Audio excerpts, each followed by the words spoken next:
पहली बात, हर व्यक्ति की अगर सोच सकारात्मक होगी वह भी खुश रहेगा और उससे परिवार भी खुश रहेगा।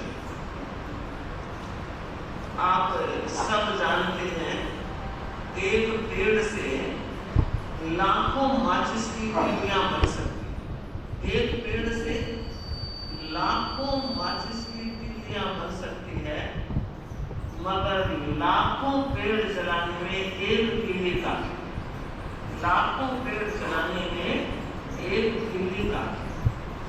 ठीक यही अगर हमारे जीवन में नकारात्मक सोच की एक तीली है, अगर शक और संदेह की एक तीली है, तो पूरे रिश्ते को बेकार कर। इसलिए पहली जरूरत है कि हम जिसके साथ जीवन यापन कर रहे हैं, जिंदगी के सफर को सुहाना बनाना चाह रहे हैं, तो हमारा विश्वास मजबूत होना चाहिए। अगर विश्वास नहीं है तो जगह जगह नहीं, कदम कदम पर आप अटक जाओगे। कदम कदम पर भटकाने वाले लोगों की कमी नहीं है, वो आपकी आनंद भरी जिंदगी को देखना ही पसंद नहीं करते हैं। ऐसे लोग भी इस दुनिया में हैं, उनसे सावधान रहना है और अपने रिश्ते के प्रति इतना विश्वास हो कि कोई आपको कह दे, यार मैंने तेरी पत्नी को वहां बात करते हुए हंसते हुए देखा था, तो आप तत्काल यही कहेंगे, हो सकता है खड़ी होगी बात करने से क्या फर्क पड़ता। अगर संदेह ने जन्म ले लिया तो पूरी जिंदगी बेकार हो जाए। इसलिए पहली जरूरत है, जिंदा वह है जिसकी आस जिंदा है, जिंदा वह है जिसकी आस जिंदा है, जिंदा वह है जिसकी प्यास जिंदा है। केवल सांस लेने का नाम ही जिंदगी नहीं, केवल सांस लेने का नाम ही जिंदगी नहीं, जिंदा वह है जिसका विश्वास जिंदा है। पहली बात, हमारे हर रिश्ते की बुनियाद विश्वास की नींव पर टिकी रहे। अगर यह मजबूत होगा, जानते हो आप, बिल्डिंग की ऊंचाई उसकी नींव पर निर्भर करती है। नींव कितने मंजिल तक चढ़ने वाली है, नींव को देखकर बता दिया जाता है। ठीक इसी तरह विश्वास की नींव अगर होगी तो रिश्तों की बिल्डिंग इमारत बहुत ऊंचाई लेकर चलेगी। दूसरी बात, रिश्ते बिगाड़ने में, घर में आदत ध्यान लाने में और घर के माहौल को बदलने में अगर कोई भूमिका दर्ज की जाती है तो वह है व्यक्ति की अपनी बोली, व्यक्ति की अपनी वाणी। एक व्यक्ति बोलकर बिगड़े रिश्तों को बना देता है, एक व्यक्ति बोलकर बिगड़े रिश्तों को बना देता है और एक व्यक्ति बोलकर बने हुए रिश्तों को बिगाड़ देता है। दोनों ही तत्व हमारी बोली में है। नीतिकारों ने कहा है इसमें रस भी है, इसमें विष भी है। अब हमें सोचना है, हमें अपने परिवार में कौन सी भाषा का प्रयोग करना है। अगर कोई व्यक्ति भाषा के प्रयोग में जागरूक रहता है तो कई बार दूरियां भी वापस सिमट जाती है और रिश्तों की मजबूती पहले से ज्यादा स्थायित्व लेकर आती है। एक दिन की, एक समय की घटना है। छोटा सा गांव था, अनेक लोग वहां रहते थे, वणिक लोग 4-5 ही परिवार थे, उनकी अपनी दुकानें थी, बाकी जमीन जायदाद किसान लोगों का अच्छा वर्चस्व था। 3 साल तक लगातार बरसात ने अपना रंग नहीं जमाया। इस इस वर्ष नहीं तो उस वर्ष होगी, इस वर्ष नहीं तो उस वर्ष होगी। इस आशा में उन बड़ियों ने 3 साल निकाल दिए और आखिर स्थिति यह बनी कि अब तो चलने वाला नहीं है। तो एक सेठ ने निर्णय किया अब बाहर चलना होगा और कोई दूसरा धंधा देखना होगा। अपनी पत्नी से कहा कि भगवान बाहर जाना होगा कमाई के लिए, मन में संकोच हो रहा है, तुम अकेली बच्चों को कैसे संभालोगी? पत्नी ने कहा आपने मेरे मन की बात कही, मैं कहना चाहती थी पर संकोच हो रहा था। जब आपने कह ही दी तो मैं बताना चाहती हूँ आप परिवार की चिंता से मुक्त रहिए। मैं कुछ समय के लिए बच्चों को संभाल लूंगी और घर में जो व्यवस्था है उस व्यवस्था के साथ आगे बढ़ जाऊंगी।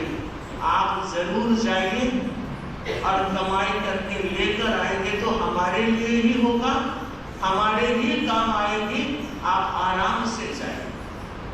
तो फिर मेरी व्यवस्था कर दो। उस रास्ते में खाने के भोजन की व्यवस्था सेठानी ने की। तभी एक पड़ोसी आया और कहा सेठ जी आज किधर की तैयारी हो रही है, क्योंकि आज का जमाना शायद पैसे के सिवाय को कुछ ना ले जाना पड़े। रास्ते में बहुत व्यवस्थाएं मिल जाएगी, मगर वह जमाना जब रास्ते में होटल नहीं होते थे, कोई रेस्टोरेंट नहीं होते थे, ढाबे नहीं होते थे, व्यक्ति घर से ही सामान लेकर जाता। तो सेठ ने कहा लंबे सफर की तैयारी है, तुम जानते हो मोहन दुकानदारी बंद है, खर्चा रोज चाहिए। तो इस बात को आप सब अच्छी तरह से जानते हो। जो खर्चे प्रारंभ कर दिए उन्हें कम करना बहुत मुश्किल है। अगर आपका बच्चा पैदल जा रहा था स्कूल और आपने बर्थडे में गिफ्ट दे दी साइकिल पे जाने लगा और अगले बर्थडे पर स्कूटी दे दी और फिर दे दी गाड़ी, दे दी। देना तो आसान था। अब आप कहे टापर को बेटा अब गाड़ी नहीं तो स्कूटी और साइकिल से चला जाएगा, तो जाएगा नहीं जाएगा। एक बार जो सुविधा दे दी जाती है उसे छोड़ना बड़ा मुश्किल होता है। ये बच्चे की बात मैंने कही, ये बात हर व्यक्ति पर लागू होगी। मोहन ने कहा सेठ जी जो हालत आपकी हुई है, आप जा रहे हो मुझे भी साथ ले चलो। उसने कहा ना बाबा हाथ जोड़ी, तुम्हें साथ नहीं ले जा सकता। पत्नी ने सोचा कि 1 से 2 होने में सफर कितना आसान होता है, पराई धरती और पराई लोग से मनाई क्यों कर रहा है। आमने सामने बोलने का उस समय जमाना नहीं। पत्नी ने इशारे में बात कही, मुकारा कर लो, 1 से 2 हो जाओगे, मैं भी निश्चित रहूंगी, कोई संवाद भी देने वाला होगा। सेठ ने सिर हिलाया। मोहन ने पूछा सेठ मुझे बताओगे तो सही, क्यों नहीं ले जाना चाहते? तो कहा तुमसे छुपी हुई बात नहीं है, तुम खुद जानता है। तू कौन है? खीर में मुसड़ा। जिस किसी मीटिंग में अगर मोहन जी का आगमन हो गया तो सब कहेंगे जय जयंत, आज की मीटिंग पार होने वाली नहीं, सब कुछ गुड़ गोबर हो जाएगा। ऐसे लोग भी होते हैं तो बात बनाने वाले भी होते हैं। उस सेठ ने कहा भाई तू बोली का बाराना। सच बात है, यहाँ तो सारे गांव के लोग तुझे जानते हैं, कोई बुरा नहीं मानता कि इसकी आदत ही ऐसी है, बाद में ठीक हो जाता है। लेकिन पराई धरती में ऐसा कोई जानता नहीं, तो मैं मुसीबत लेकर क्यों चलूं? खामखा परेशानी क्यों पैदा करूं, मुझे नहीं चाहिए, अकेला ही बना। तो मोहन ने कहा बस इतनी सी बात है कि तेरे को इतनी सी लगती है कि एक काम करो सेठ जी, मैं कसम खा लेता, जिसकी कहो कसम खा लूंगा, आपके इशारे के बिना होठ भी नहीं बोलूंगा, बात भी आप करना और मुझे जो करना है वो निर्देश भी आप देना। आपकी हर आज्ञा निर्देश की पालना करूंगा, मुझे साथ लेकर चलो, मौन रह जाऊंगा, और अगर आपको विश्वास न हो तो यहीं से मेरे मुंह पर पट्टी बांध दो, टेप लगा दो। और जब इतनी बात कही तो सेठ भी पिघल गया कि चलो पड़ोसी है, परिचित है, गांव का है, चलते। उसने भी तैयारी कर ली और दोनों रवाना हो गए। 3-4 दिन हो गए चलते हुए, अभी तक मंजिल नहीं आई। खाने की सामग्री समाप्त हो गई और एक वक्त ऐसा आया पानी भी खत्म हो गया। बिना भोजन के 1-2 दिन चल सकता है, मगर बिना पानी की बहुत कठिनाई हो जाती। सेठ सोहनलाल को बहुत प्यास लग गई थी और कहा मोहन अब चला नहीं जाता, मैं इस वृक्ष के नीचे बैठकर तुम्हारी प्रतीक्षा करता हूँ, तुम एक काम करो, ये लोटा ले जाओ, तुम भी पानी पीकर आ जाना और मेरे लिए भी एक लोटा पानी लेकर आ, अभी जाता। और जैसे ही वो जाने लगा, सोहन ने कहा मोहन ध्यान रखना, अकेला जा रहा है, मैं साथ में नहीं हूं, गड़बड़ करके मत आ जाना। अरे सेठ थोड़ा सा विश्वास रखो, कुछ नहीं करूंगा, बहुत जल्दी पानी लेकर आऊंगा। चला गया। कुछ ही दूर जाने के तुरंत बाद देखा एक कुएं पर एक महिला पानी निकाल रही। जाते ही उस महिला से कहता है, अरे मेरे बाप की औरत, एक लोटा पानी दे। आप सोचे पानी मिलेगा? वो ग्रामीण महिला हाथ में बाल्टी, वो भी लोहे की, प्लास्टिक की नहीं थी। आओ देखा मैं ताव सिर के देखा, खून बहने लगा, धक्का देकर निकाल दिया। कुछ ही दूर आगे बढ़ा और कश खाकर गिर गया, बेहोश हो गया। अब सोहन जी इंतजार कर रहे हैं, मोहन पानी लेकर आएगा। कुछ वक्त व्यतीत हो जाने के बाद सेठ ने सोचा, किन्हीं पराए पद चिन्हों से, किन्हीं पराए पद चिन्हों से पारन जीवन पद होता है, अपने ही आदर्शों द्वारा वाहित जीवन रथ होता है। खुद गए ना स्वर्ग नहीं मिले।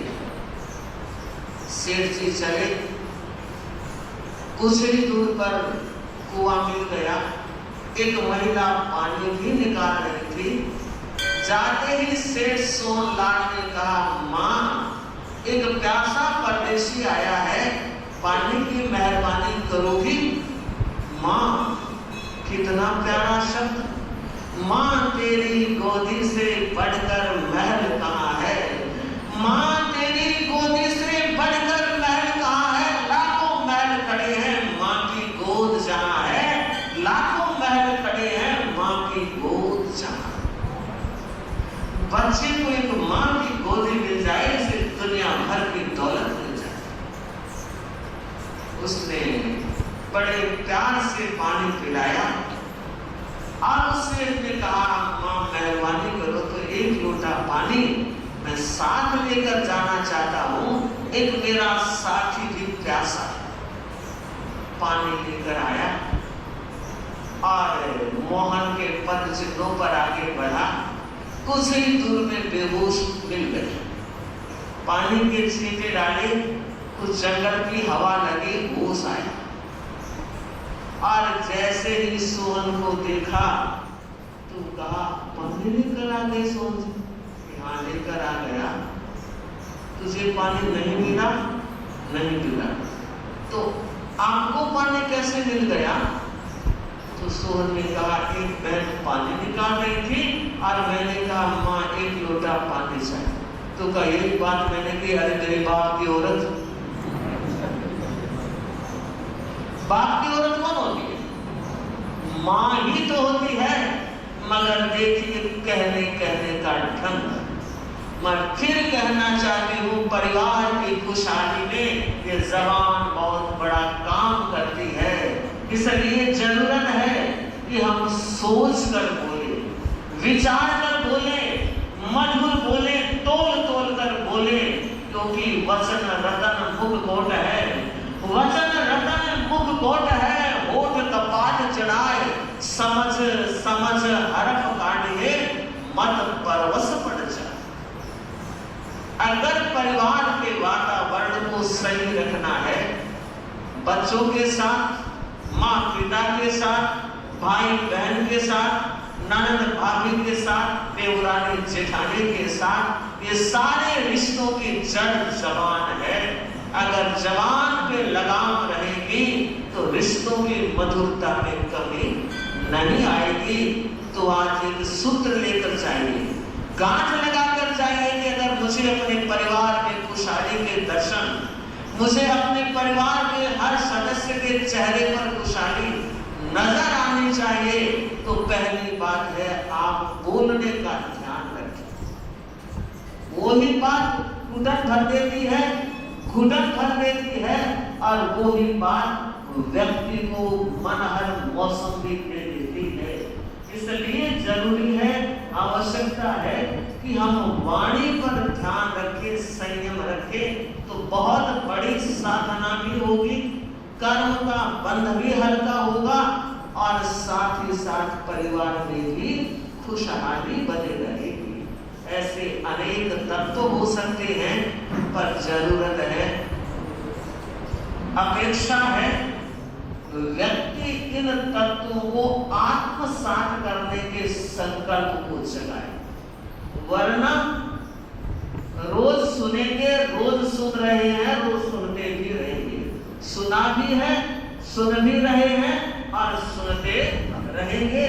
बदलाव तभी आएगा जब इन सूत्रों को जीवन की दिशा में जोड़ना होगा और जीवन की दशा को बदलना होगा। तो मेरी मंगल कामना आप और हम सब अपने जीवन को खुशहाली के उस दौर से गुजारने के लिए एक एक सूत्र की साधना करें और आगे बढ़ें।